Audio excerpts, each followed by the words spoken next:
네, 여러분 안녕하세요. 뉴스입니다. 윤석열 국정운영 수행평가에 대한 리얼미터 여론조사 발표가 있었습니다. 윤석열 잘한다는 응답 32.2%, 잘 못한다는 응답 65.8% 나타났습니다. 지난주와 비교하면 긍정평가가 한 1.8% 정도 상승했고 부정평가는 1.4% 하락했습니다.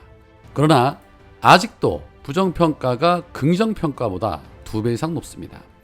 1.8%의 긍정평가 상승을 상승이라고 말하기에는 무리수가 있어 보이는데도 불구하고 기레기들은 일제히 윤석열의 지지율이 2주 연속 상승 곡선을 그리고 있다면서 30%대 지지율을 기록하고 있다며 마치 지지율이 엄청나게 상승한 것처럼 호들갑을 떨고 있었는데 기껏해야 30%대 초반 지지율을 가지고도 이 난리들이니 문재인 대통령께서 임기 말 40% 이상의 지지율을 기록하고 있었다는 것이 얼마나 대단한 지지율이라는 것을 새삼 다시 절감하게 됩니다. 한편 민주당 전당대회가 서울 경기만을 남겨두면서 사실상 이재명 의원의 당대표는 기정사실이 됐습니다. 그런데 박용진의 내부 총질은 아직도 현재 진행 중입니다. 박용진은 오늘 MBC 라디오 김종배의 시선집중과의 인터뷰에서 처음에 시작할 때 어대명이라고 하는 절망적 체념을 박용진이라는 희망으로 깨워보겠다고 하면서 출마 선언을 한 게 2달 전인데 그 출사 패도로 진행되지 못한 아쉬움이 있다. 민주당 지금 상황에 대한 당원들의 불신임, 실망감과 절망적 체념이 그대로 지속이 되고 있다. 이재명 후보의 책임론, 그리고 지난 지방선거와 보궐선거에서 셀프 공천과 서울시장 차출론, 이런 것들이 당 안에서 제대로 평가되고 책임되고 해명되지 못한 상태에서 그냥 다시 또 출마로 이어지고 있다. 당원들이 투표를 하지 않는 방식으로 어떤 의사를 표명하고 있는 느낌이 있다라고 입을 털어댔습니다. 박용진은 이재명 의원 때문에 당원들이 민주당을 불신임하고 절망감으로 가득 차서 지지를 포기한 수준이고 또 그로 인해서 이번 투표를 포기한 것이라고 주장하고 있는 것입니다. 정신 너갱이 빠진 소리 하고 있지요. 80% 정도의 당원들이 민주당을 구할 사람은 이재명뿐이라며 그 결과를 투표로 보여주고 있는데 말 같지도 않은 뻘소리를 방송에 나가 떠들어대면서 또 내부 총질이나 하고 있습니다. 거기에 어제 호남의 투표율이 35% 정도에 그친 부분을 두고 어떻게든 이 민주당을 흔들고 이재명을 흠집내려는 기레기들이 또 설치고 있었습니다. 조선일보는 호남 투표율이 35%에 그쳤다면서 이재명 지지층을 빼고는 다른 당원들은 포기했나? 라며 저조한 투표율에 대해서 트집을 잡고 있었고 또 민주당의 대표 호박인 이상민은 민주당에 대한 실망이 크게 작용했을 것으로 미루어 짐작이 된다. 당원들이 많은 호남에서 투표율이 저조한 것은 지난 지방선거에 이어 매우 큰 경고음인데 이 문제를 계속 지나쳐오는 것 같다. 승부가 거의 결정되다시피 하니 별로 흥미를 못 끌고 있고 일부 강성그룹이 과다 대표되면서 전통적으로 뒷받침했던 당원이나 온건한 생각을 가진 분들이 뒷전으로 밀려나는 부분들이 있다라고 입을 털었습니다.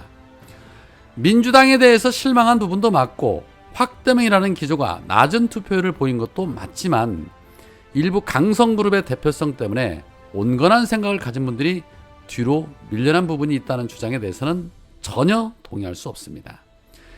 이상민은 마치 이재명 의원 때문에 투표율이 저조한 것처럼 프레임을 만들려는 것입니다. 강성 당원들 때문에 민주당이 흔들리고 있다라고 말하고 싶은 것이죠. 그런데 말은 바로 해야죠.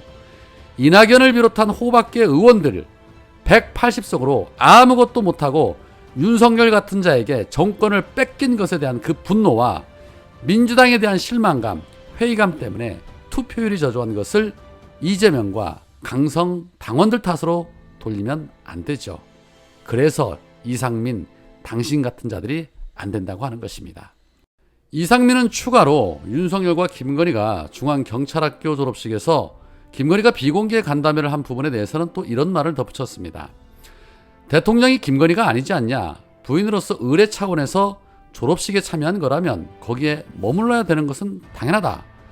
너무 세상을 시끄럽게 하고 국민들을 스트레스 받게 하고 있는데 조금이라도 눈치를 알았으면 의도적이라도 더 뒤에 숨고 머무르는 자세를 보여줘야 한다.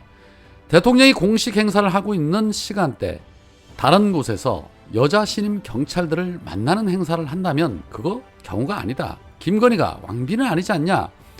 대통령이 일정한 기간 동안 국민의 권한을 위임받아 국정을 처리해야 하는데 본인과 주변 인물 관련 문제 때문에 시끄럽다면 더 조심해야 된다. 마치 공사를 구별 못하는 것이 조선시대 왕비라고 생각하는 거냐. 당시 왕비도 공사를 구분했었다라고 비판하기도 했습니다. 김건희는 아마도 본인이 측천무후급이라고 생각할 것입니다. 그렇지 않고서는 지금과 같은 행보를 할 수가 없지요.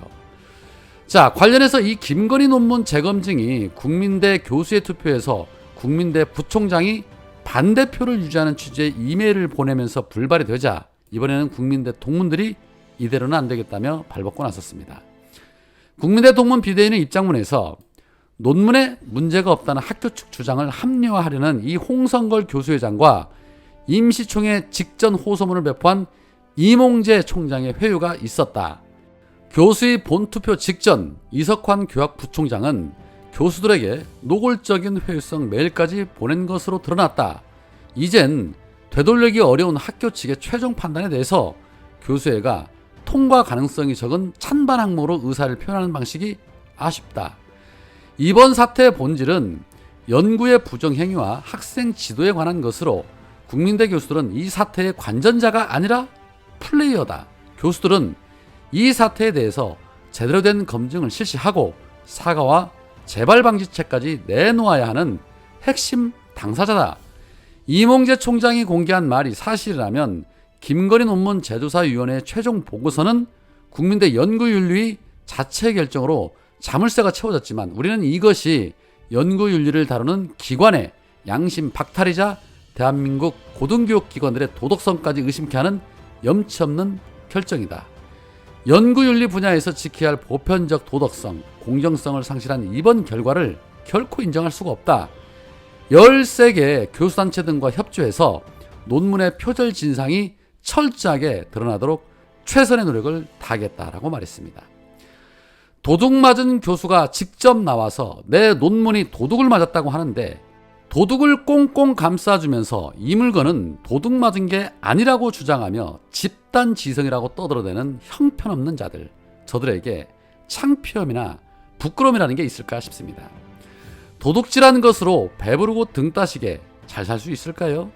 지금 당장은 권력을 등에 업고 어떻게든 버티며 몸부림을 치겠지만 그 대가 언젠가는 반드시 치르게 될 것입니다. 그게 세상 이치입니다. 오늘은 여기까지입니다. 고맙습니다.